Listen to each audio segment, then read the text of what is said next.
నమస్తే. జూబ్లీస్ ఎలక్షన్స్ ఎలా జరగబోతున్నాయి? బైపోల్ ఎలక్షన్స్ అయితే వచ్చినాయన్నమాట. బైపోల్ ఎలక్షన్స్ లో ఏ పార్టీకి ఎక్కువ ప్రయారిటీ ఇస్తున్నారనే ప్రజలు కూడా బీఆర్ఎస్ పార్టీ వాళ్ళందరూ కూడా డోర్ టు డోర్ క్యాంపెయిన్ చేస్తున్నారు. ప్రతి ఒక్క ఇంటికి కూడా తిరుగుతున్నారు అనమాట. మన దగ్గర ఇప్పుడు హుజూరాబాద్ ఎమ్మెల్యే పాడి కౌశిక్ రెడ్డి గారు ఉన్నారు. మనం మాట్లాడే ప్రయత్నం చేద్దాం. నమస్తే అన్న. నమస్తే. ఎట్లా జరుగుతుంది? పాదయాత్ర చేస్తున్నారు, ప్రతి ఇంటికి కూడా తిరుగుతున్నారు. ఎలాంటి రెస్పాన్స్ వస్తుంది? ఎట్లా ప్రజలందరూ ఎలా రిసీవ్ చేసుకుంటున్నారు? అసలు ఎంత అద్భుతమైన రెస్పాన్స్ ఉందంటే ఖచ్చితంగా 50,000 పైచీకు మెజారిటీతోని గోపి సునీత గారు గెలవబోతా ఉన్నారు.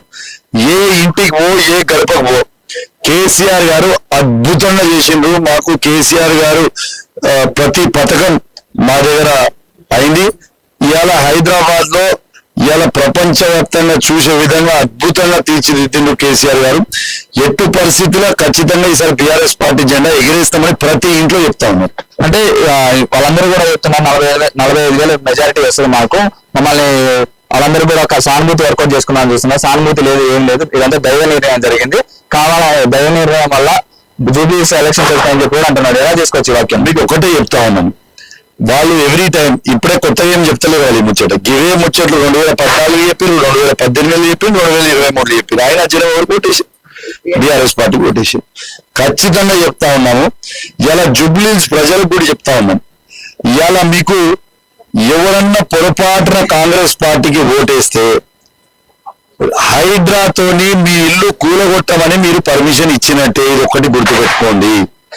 రేపు ఇవాళ ఇక్కడ ఉన్న రౌడీ సీటర్లకి మీరు ఓట్లేస్తే ఏ మాత్రము 2,000 రూపాయలకు ఏదైనా ఆశపడి రౌడీ సీటర్లకు ఓట్లేస్తే మాత్రం తెల్లారి నుంచి ఎన్నికలు అయిపోయిన తెల్లారి నుంచి మీ దగ్గర వసూళ్లు మొదలు పెడతారు. ఇది మీరు ఆలోచన చేసుకోండి.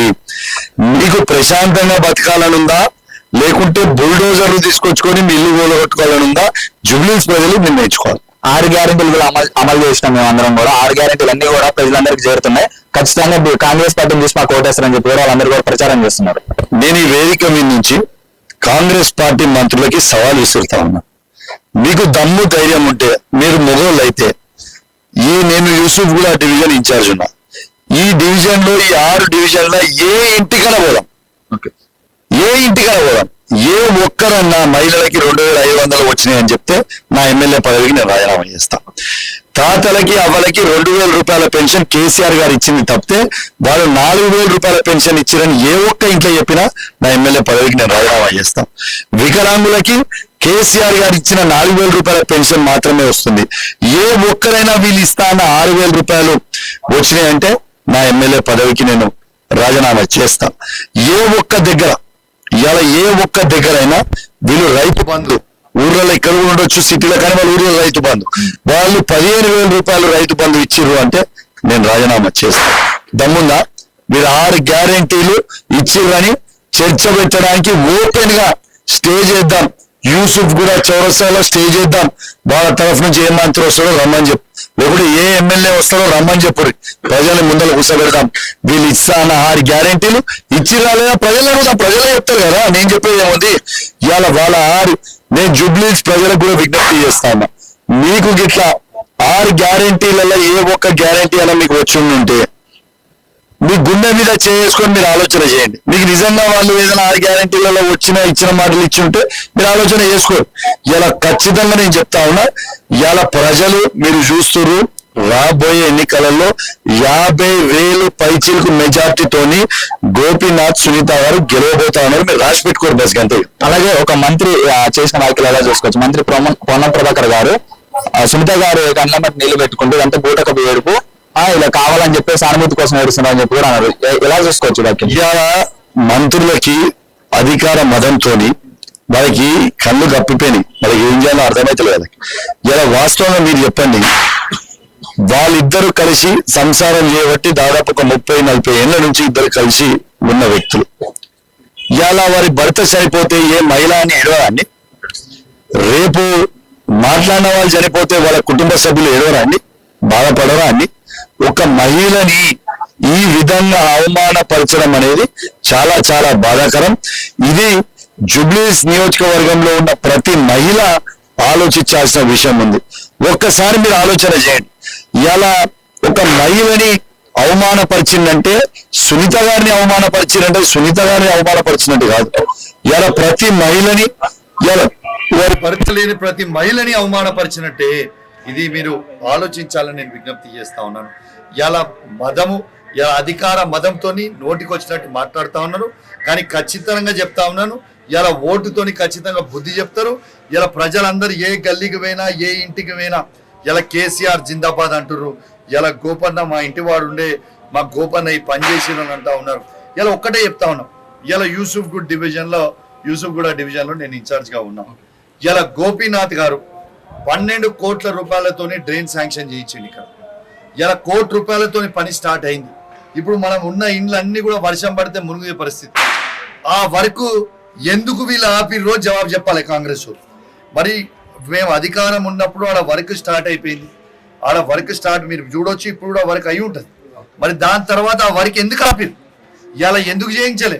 కనీసము ఈ గల్లీలల్లా మన వర్షం పడితే ఇలా ఒక్క కాంగ్రెస్ నాయకుడు వచ్చి కూడా స్టిల్ట్ కూడా తీపిచ్చే చేతని కానీ దద్దమ్మలు ఇలా రోడ్డు మీద చూరి స్టిల్ట్ తీయరా అంటే నాకు అర్థం కాదు. కాంగ్రెస్ వాళ్ళు 2 సంవత్సరాల నుంచి స్టిల్ట్ తీయకపోతే ఇలా మునిగిపోయే పరిస్థితి ఉంది. ఇలా ఖచ్చితంగా ఇవన్నీ కూడా ప్రజలు వేచి చూస్తా ఉన్నారు. ఖచ్చితంగా నేను చెప్తా ఉన్నాను, ఇవాళ రేవంత్ రెడ్డి గారికి బుద్ధి రావాలంటే ఇక్కడ బీఆర్ఎస్ పార్టీని గెలిపియాలని చెప్పి సందర్భంగా తెలియదు. అయితే 150 కోట్ల దాకా కూడా కాంగ్రెస్ ప్రభుత్వం ఇక్కడ శాంక్షన్ చేసింది ఓన్లీ జూబ్లీ ఎలక్షన్స్ కి. అంటే ఇంతకు ముందు ఎలాంటి అభివృద్ధి జరగలేదు కాబట్టి కావాలని చెప్పి 150 కోట్లు పెట్టి పనులు చేపిస్తున్నామని చెప్పి కూడా కాంగ్రెస్ పార్టీ నాయకులందరూ కూడా చెప్తున్నారు. ఇలా మీకు ఒకటే చెప్తా ఉన్నాను, ఇలా హైదరాబాదు జూబ్లీ హిల్స్ అంటే ప్రపంచం అంతా గుర్తుపట్టే విధంగా చేసింది ఎవరు? కేసీఆర్ కాదా? ఇది కాదా? ఇవాళ 150 కోట్లు మీరు ఈడ పెట్టినా అని చెప్పి ఖైదాలు ఇచ్చుడు కాదు.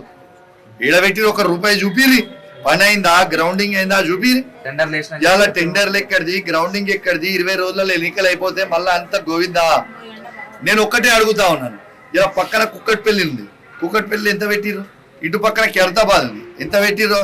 ఇటు పక్కన షేర్లింగం పెళ్లి ఉంది, ఎంత పెట్టిరు? మరి అభివృద్ధి ఎందుకు పక్క నియోజకవర్గాలలో చేస్తలేరు? ఇవాళ వీళ్ళు అభివృద్ధి లేదు, ఏం లేదు, టెండర్లు వేసి పిచ్చోళ్ళని చేయనికే ఉంటున్నారు. ఇలా నేను చెప్పుడు కాదు, ఇలా వాళ్ళ ఎల్లారెడ్డిపేట ఎమ్మెల్యే గారు మదన్ మోహన్ గారు ఇలా మా ప్రభుత్వం పైసలు ఇస్తలేదు, ఆడ కాంగ్రెస్ పార్టీ ఎమ్మెల్యే 100 కోట్లు నాకు కావాలని వరల్డ్ బ్యాంక్ రాసి అప్పు. ఇలా వాళ్ళ ఎమ్మెల్యే జడ్చర్ల ఎమ్మెల్యే అనిరుద్ధ్ గారు మా ఫండ్స్ లేవు, మాకు ఫండ్స్ కావాలని తను లాభో దిబో అని మొత్తుకుంటారు. ఇలా Mahabubnagar MLA Congress party MLA Srinivas Reddy గారు వాళ్ళు ఏం చెప్తారు? మా పైసలు కావాలి, మా వాళ్ళ నియోజకవర్గం కాంగ్రెస్ పార్టీ ఉన్న ఎమ్మెల్యేల నియోజకవర్గాలే వీళ్ళు డబ్బులు ఇస్తలేరు, మోసం చేస్తారు, కేవలం ఎన్నికల కోసం డ్రామాలు చేస్తారు తప్పితే 20 తారీఖు తర్వాత వీడు ఓడొక్కడు కనవాడు.